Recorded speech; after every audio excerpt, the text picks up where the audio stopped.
So I'll reflect a little bit on what is meditation, what's it for, why do we put up with this Asian rigmarole, what keeps calling us back, why do we do it?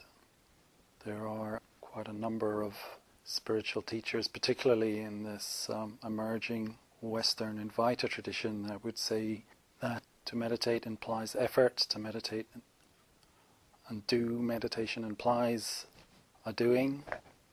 It implies an implicit separation that doesn't exist in reality. Therefore, meditation is a reinforcement of the ignorance of what is, which is this one universal essential energy of being. They would not recommend that you meditate. And they may be right. So it's worth challenging ourselves. It's very interesting to listen to these voices and to reassess and inspect. What are we actually doing?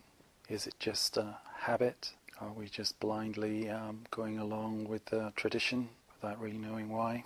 Could be that all of this is not of this age, this past. It's just a dead ritual.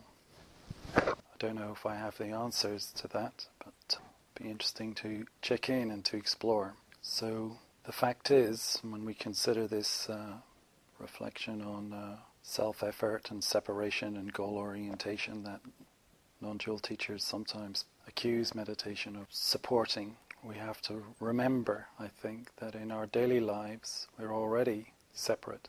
We're already extremely prone to doing. We're already goal-orientated. We're already future-orientated. We're already separate from the essential singularity of being, universal being. So in a sense, when we come to meditate, we're bringing with us what is already the case. It's not as if meditation is introducing something new. Rather, it's simply introducing a framework, an occasion, a standard, I suppose, against which we can begin to feel the flow, to become more aware of our particular habits. And so it is true enough to be said that more often than not, particularly at the outset, for people who are new to meditation, that there is goal orientation, there is striving, there is straining, there is separateness, and it can reinforce that, can certainly intensify that. We can be giving our authority away to a teaching, we can be indoctrinated, all of this is true. But I would suggest that that's actually okay. This is not the entirety of what Buddhist meditation is for. Buddhist meditation is essentially a support for awakening, a very ancient tradition of practice that has not been rejected throughout the generations because it has served many generations well. Essentially, there are only 4 postures in life: standing, sitting, walking and lying down. There are no other postures, and meditation as such is simply one of these postures. It is, at the end of the day, nothing more than just sitting, and as such that just sitting is in accord with the way things are. How could it be otherwise? So in time, meditation starts to become a source of frustration for those of us who are goal-orientated, for those of us who want more than what is, for those of us who are seeking a state, for those of us who are straining or struggling or overcomplicating the process. Because every maneuver we make, every modification we try and enforce from will, every state and experience that we have fails us. And so repeated noticing of this begins to bring about a surrendering, a letting go. Once the futility of our struggle is eventually recognized, and meditation then is very, very good at accelerating that process and optimizing our opportunity of seeing and understanding the process of the doing that we're already up to, of the goal orientation that we're already up to. Because in the end of the day, as we do let go, as we do understand that our strategies don't work, we do begin to relax into the simplicity of really just sitting without the intent or desire or motivation to modify or change things as they are. Rather, we just sit to enter into and cultivate attunement with the way things are. So meditation does have, certainly in the Theravada tradition, this word bhavana has the word cultivate, which does sound like a doing, but it's more accurate to think of it in terms of an attunement, a sensing into the sheer raw simplicity of sensing into the body just sitting. Nothing more than that. Not trying to focus or get concentrated, because focus and concentration happen naturally, come about naturally as a result of letting go, of not straining to attain these things, but of letting the mind settle into its natural state of being, the sky-like spaciousness, the sky-like emptiness, the sky-like no-thingness of being that is so accommodating. So in essence, we could say meditation is nothing more than a holiday. It's ultimately an experience of rest, as the practice of meditation is understood and matures. And then who knows how far it can go. As the head clarifies, as our thoughts clarify, we come to know the truth of no-thingness. We come to know how the seeming solidity of things is a false impression based on the imposition of our language. But as we experience more directly, the language recedes into the background and things are experienced directly, then the appearances are seen through, like with X-ray eyes, through to the essence, the no-thingness.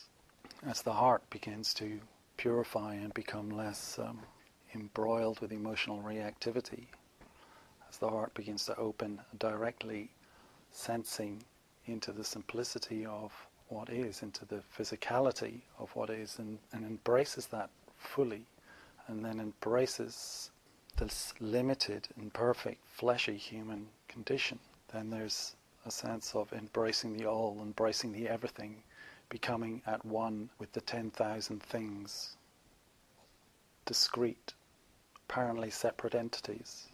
So then there is a stretching that occurs, that meditation and the stillness, physical stillness of meditation really supports, which is a thing of beauty, because then it becomes an expression of how human beings balance the infinity of spaciousness with the particularity of the 10,000 things. And so meditation then is to be stretched out in that way, not as a result of a contrived effort, but a result of what happens when we let go of the effort that we actually bring to meditation, and the effort that meditation then is designed to frustrate.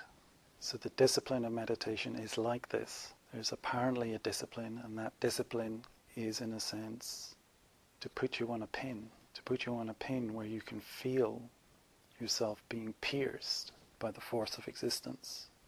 And there is no room to squirm and no room to move. To let you fight it in every way you can until every maneuver is proven to fail. And so it's nothing more than a skillful means initially, that when properly taught will help facilitate a process of self-possession. When it reaches maturity and you become completely free and independent of method, which ultimately is where meditation will bring you, it will destroy all methodology, because all methodology becomes redundant in the face of inherent samadhi, inherent wisdom, inherent insight. Then meditation is not really a technique, is not a separative gesture, rather it is an expression of a human being that has let go of all limitation, has let go of the movement or the intent to modify or to change or to resist in any way any aspect of our experience.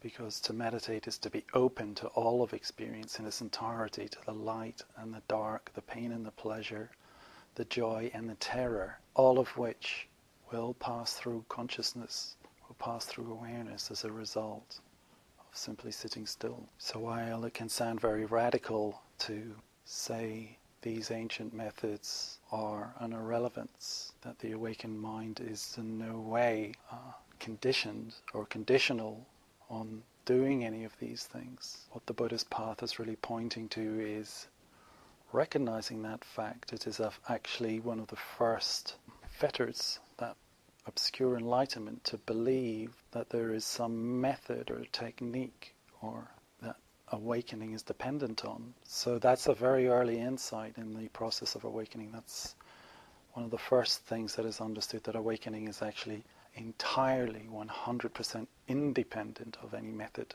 of any technique. But those who have that insight do not reject the process of meditation. Rather, they understand the convention of meditation, they understand the usefulness of it, they understand how to use it as a tool, as a means, as a support, as an accelerating agent in the process of awakening.